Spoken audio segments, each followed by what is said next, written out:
Media ముఖంగా Hyderabad cricket association చాలా డబ్బులు ఉన్నాయి మా దగ్గర. బీసీసీఐ సంవత్సరానికి 100 కోట్లు మాకు ఇస్తుంది. ఆ 100 కోట్లు మేము పూర్ క్రికెటర్స్ మీద ఖర్చు పెట్టడానికి, ఇన్ఫ్రాస్ట్రక్చర్ మీద పెడుతున్నాం. దయచేసి మీరు వేరే అకాడమీస్కి డబ్బులు పెట్టి నంతిలి 30-40 వేలు 20 వేలు పెట్టేదానికంటే మా హైదరాబాద్ క్రికెట్ అసోసియేషన్లో ఉండే ఆపర్చునిటీస్ వాడుకొని అక్కడ వాడుకోండి.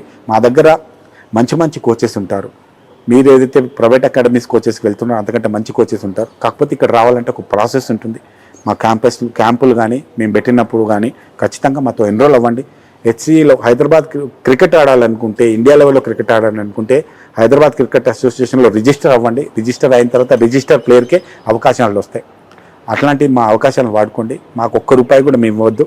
ప్లస్ ఇంకొకటి, మీ టోర్నమెంట్కి కానీ మీ కిట్స్కి కానీ ప్రతిదానికి మేమే డబ్బులు, హైదరాబాద్ క్రికెట్ అసోసియేషన్ డబ్బులు ఇస్తుంది. స్పోర్ట్ మెటీరియల్కి కానీ ఎవ్రీథింగ్.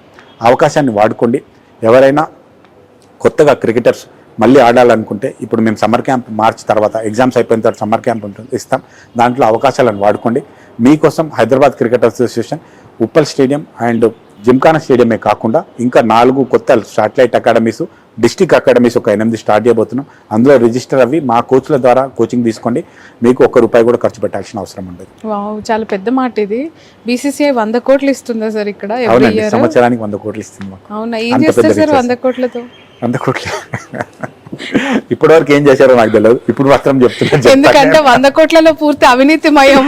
వచ్చారు, జేబుల్లో ఇన్ని కోట్లు వేసుకొని పోయారు, ఇంత తిన్నారు అంత తిన్నారు అని ఆరోపణలు. అందుకే అడిగా ఈ క్వశ్చన్. మీరు ఒక మంచి క్వశ్చన్ అడిగారండి. గత 1.5 year నుంచి నా మీద టికెట్స్ నేను ఇవ్వలేదని కానీ, కొంచెం లీగ్ మ్యాచ్లు మంచి జరగలేదని కానీ ఆరోపణలు వచ్చినాయి తప్ప ₹1 కూడా కరప్షన్ అయిందని ఇంతవరకు నా మీద ఎవ్వరు కూడా కంప్లైంట్ చేయలేదు, లేదంటే ఆర్గ్యూ కూడా చేయలేదు, లేదంటే నా మీద వాళ్ళకి అనుమానం కూడా జరగలేదు.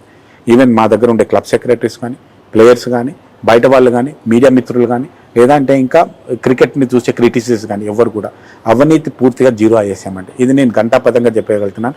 ఎవరైనా ఇక్కడ అవినీతి జరిగిందని మీరు నిరూపిస్తే ₹10 లక్షల క్యాష్ ఇస్తాను, కన్ఫామ్గా చెప్తున్నాను. అంత సీరియస్గా అవినీతిని మాకు వచ్చాం.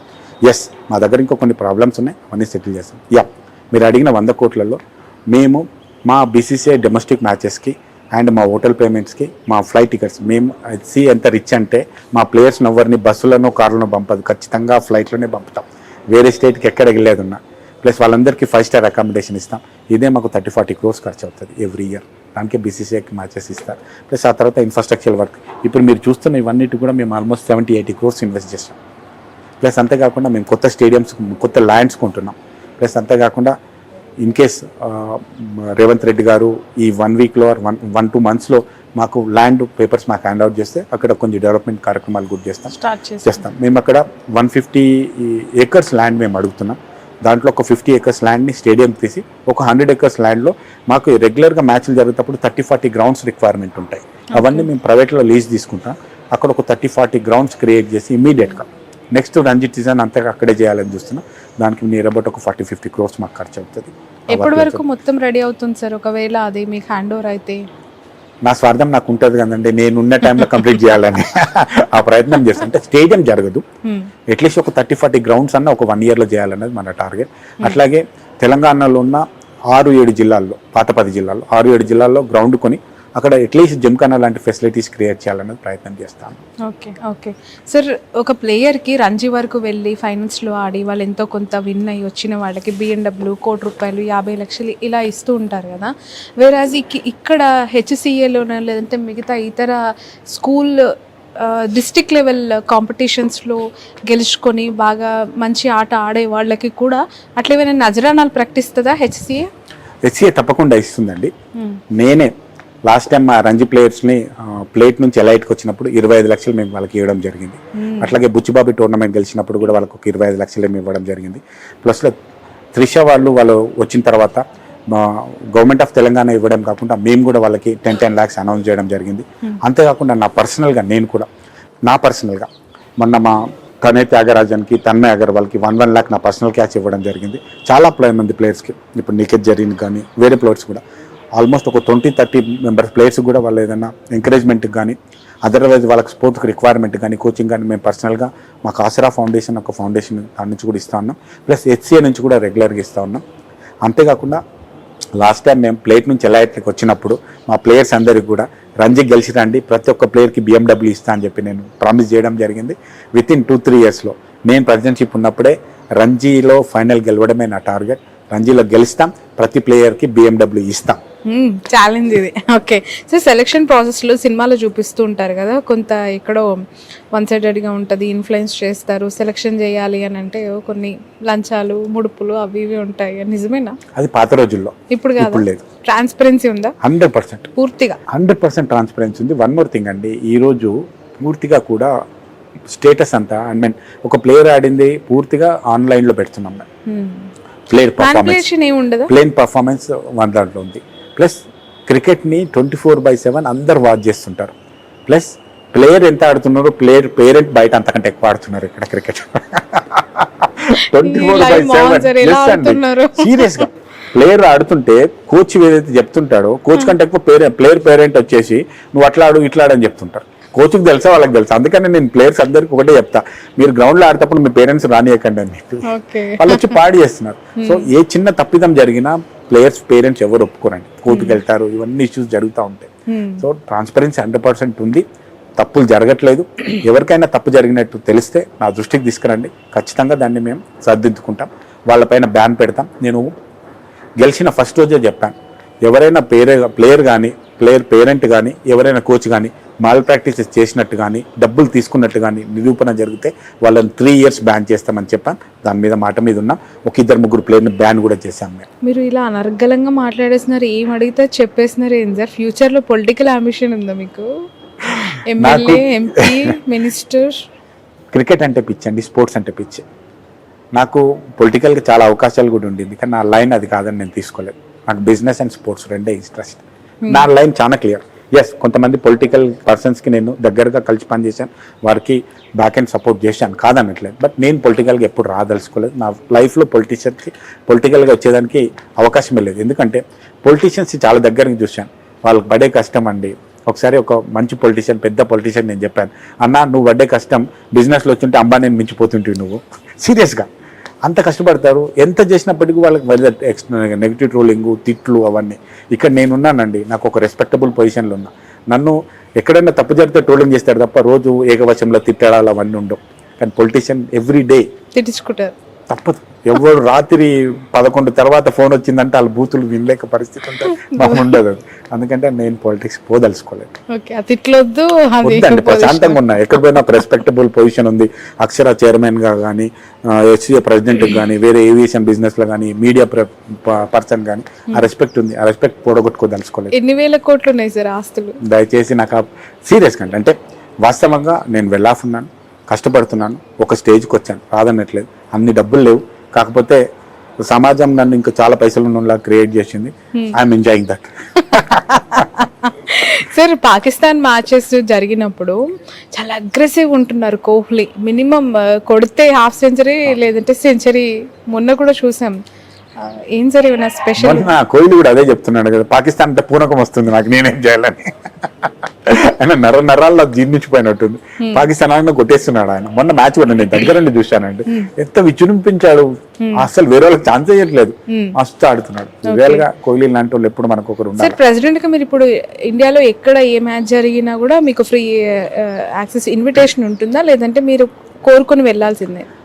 ఆ ప్రెసిడెంట్కి, సెక్రటరీకి ఇద్దరికి కొన్ని ప్రివిలేజెస్ ఉంటాయండి. ఆల్ స్టేట్ ప్రెసిడెంట్, సెక్రటరీలకు మాకు ఏ మ్యాచ్ కున్నా మాకు ఇన్విటేషన్ ఉంటుంది ఖచ్చితంగా బై ఫాల్ట్. అది కాకుండా మాకు ఒక BCCI ఒక ప్రెసిడెంట్ కార్డ్, సెక్రటరీ కార్డ్ ఇస్తారు. ఆ కార్డు తీసుకొని మేము ఏ స్టేడియం, ఇండియాలో మాత్రం ఏ స్టేడియం ఏ మ్యాచ్ కన్నా వెళ్ళొచ్చు. మాకు ఇండియాలో ఉన్న ఏ మ్యాచ్ కైనా, ఇండియా పాకిస్తాన్, ఇండియాలో ఏ మ్యాచ్ జరిగినా మాకు అంటే BCCI ఒక లాంజ్ క్రియేట్ చేస్తారు. ఇక్కడ కూడా మనం హైదరాబాద్ మ్యాచ్ ఉన్నప్పటికీ BCCI లాంజ్ ఒకటి పెడతాం. ఏ స్టేట్ ప్రెసిడెంట్, సెక్రటరీ వచ్చినా వాళ్ళని మనం వెల్కమ్ చేస్తాం. వాళ్ళకి సంబంధించిన హాస్పిటాలిటీ, మేము ఆ స్టేడియంకి వచ్చినప్పుడు మమ్మల్ని వాళ్ళు రిసీవ్ చేసుకొని రెస్పెక్ట్ చేస్తారు. అట్లాగే ఏ స్టేట్ సంబంధించిన ప్రెసిడెంట్, సెక్రటరీ వస్తే మేము వాళ్ళని రిసీవ్ చేసుకుంటాం. అంతేకాకుండా ఇన్ కేసు మేము ఏమైనా ఫ్యామిలీ వెళ్తున్నాం అనుకోండి, నా ఫ్యామిలీ ఫ్రెండ్స్తో పెద్దగా ఎంకరేజ్ చేయరు. ఫ్యామిలీ వెళ్తే నేను నా ఫ్యామిలీతో వస్తున్నా అంటే వాళ్ళు కూడా నాకు ఏదైతే హాస్పిటాలిటీ ఇస్తారో ఆ లెవెల్ హాస్పిటాలిటీ ఫ్యామిలీ వరకు ఇస్తారు. సరే, ఒక ఫ్యామిలీ సరదాగా టికెట్స్ బుక్ చేసుకొని మ్యాచ్ చూడాలనుకోండి, మ్యాచ్కి ఎన్ని రోజుల ముందు మీరు ఓపెన్ చేస్తారు? ఏ సైట్స్లలో ఉంటాయి? అసలు ప్రాసెస్ ఏంటి? కళ్ళు మూసి తెరిచేలోపు అవి అయిపోతున్నాయి అంటున్నారు, అది ఎలా జరుగుతుంది? మీకు ట్రిక్ ఏంటో చెప్పండి సార్. దీనికి లాస్ట్ టైం కూడా ఎవరు అడిగితే నేను కూడా సేమ్ ప్రాసెస్ ఒకటి ఎక్స్ప్లెయిన్ చేశాను. కంపేర్ తప్ప అయి ఉండొచ్చు, అయినప్పటికీ చెప్తున్నా. అమెరికా వీసా కోసం స్లాట్స్ ఓపెన్ చేసినప్పుడు 2 నిమిషాలు వెళ్ళిపోతాయి. సేమ్ ఇంతే జరుగుతుంది ఇక్కడ ఓకే. ఆల్మోస్ట్. ఎందుకంటే క్రికెట్ ఎప్పటి నుంచో క్రేజ్ ఉండి టెక్కీ ఉండే గాయస్ ఉంటారు కదా, వాళ్ళందరూ అదే పనిగా ఎప్పుడు ఓపెన్ అవుతుంది, ఓపెన్ చేయగానే బుక్ చేసుకోవాలని కూర్చుంటుంటారు. ఆన్లైన్ అయినాక ఇంతకు ముందుకేమో ఆఫ్లైన్ ఉండేది, లైన్లో నిలబడితే ఎప్పుడో దొరుకుతుందని గ్యారంటీ ఉండేది. ఇన్ని టికెట్ల వరకు అని ఉండొచ్చు, లేదంటే పొద్దున 5 గంటలకు పోయి లైన్లో నిలబడితే నాకు టికెట్ దొరుకుతుందని గ్యారంటీ ఉండేది. ఇప్పుడు ఆఫ్లైన్ కంప్లీట్ గా పూర్తిగా ఆఫ్లైన్ బంద్ అయిందండి. ఇండియా మొత్తంలో ఆఫ్లైన్ బంద్ అయింది.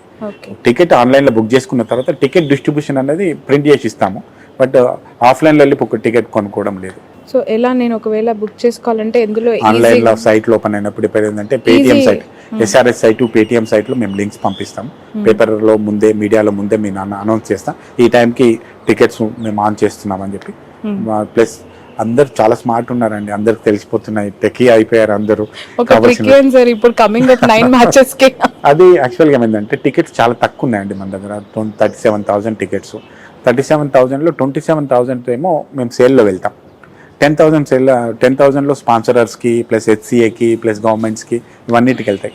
10,000 8,000 25,000 దాకా సేల్లో వెళ్తాం అనమాట. 25,000 విత్ ఇన్ మినిట్స్లో వెళ్ళిపోతాయి. ఇట్లా ఓల్డ్ ప్లేయర్స్ అండి అది.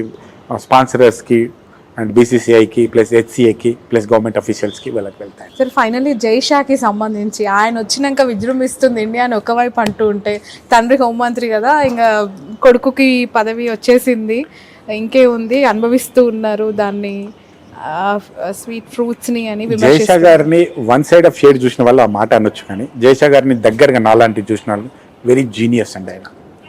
ఆయన ఏదో డైరెక్ట్ వచ్చి బీసీసీఐ సీట్లో కూర్చోలేదు. ఇంకా నేనన్నా హెచ్సిఏ ప్రెసిడెంట్ డైరెక్ట్ వచ్చి ప్రెసిడెంట్ అయినా గెలిచి ఎలక్షన్లో. బట్ ఆయన స్టేట్ అసోసియేషన్లో ఫస్ట్ పని చేశారు, స్టేట్ అసోసియేషన్లో చిన్న పోస్ట్ చేశారు, ఆ తర్వాత స్టేట్ అసోసియేషన్, గుజరాత్ అసోసియేషన్ సెక్రటరీగా చేశారు, ఆ తర్వాత బీసీసీఐలో కొన్ని కమిటీస్లో ఉన్నారు, ఆ తర్వాత బీసీసీఐ సెక్రటరీ అయ్యారు. బీసీసీ సెక్రటరీలో పర్ఫామ్ చేసిన తర్వాత ఐసీసీఐ చైర్మన్ అయినారు. ఇంత లాంగ్ జర్నీ ఉందండి, వన్ డే ఓవర్ నైట్ వచ్చి చేయలేదు. అంతేకాకుండా అమిత్ షా కొడుకు కొన్ని అడ్వాంటేజ్ ఉండొచ్చు, కాదన్ను, బట్ ఎఫిషియన్సీ లేకపోతే ఎవరు ఉండరండి. చాలామంది పొలిటికల్ లీడర్ని కూడా చూసాం మనం, సీట్లో వాళ్ళు కూర్చుంటుండొచ్చు కాకపోతే సీటు నిభాయించింది ఎవరు లేరు. నేను I don't want to take the names, మీ అందరికీ తెలుసు. ఎవరికైనా అవకాశం కొంచెం పుష్ వస్తుండొచ్చు తప్ప సీట్ని హ్యాండిల్ చేయడం అంత ఈజీ కాదండి. అట్లాగే జైషా గారి విషయంలో కూడా ఆయన చాలా జీనియస్, చాలా బ్రెయినీ, ఎవరిని ఎక్కడ ఎలా కంట్రోల్ చేయాలని నాకు బాగా తెలుసు, ఎవరిని అప్రిషియేట్ చేయాలో కూడా తెలుసు. థ్యాంక్స్ టు జయబాయ్ అండ్ టీమ్, మమ్మల్ని కొంచెం బాగా దగ్గరగా బ్లెస్ చేస్తున్నారు. థ్యాంక్ యూ జై సార్. ఓకే సార్, జై గారి గురించి కొంతమందికి ఆయన ఫుల్ సపోర్ట్ ఇస్తూ ఉన్నారు ఇండియన్ టీంలో అనేది ఒక విమర్శ. టాలెంట్ లేని ఎవరికి ఏం సపోర్ట్ చేసినా ఏం రాదండి.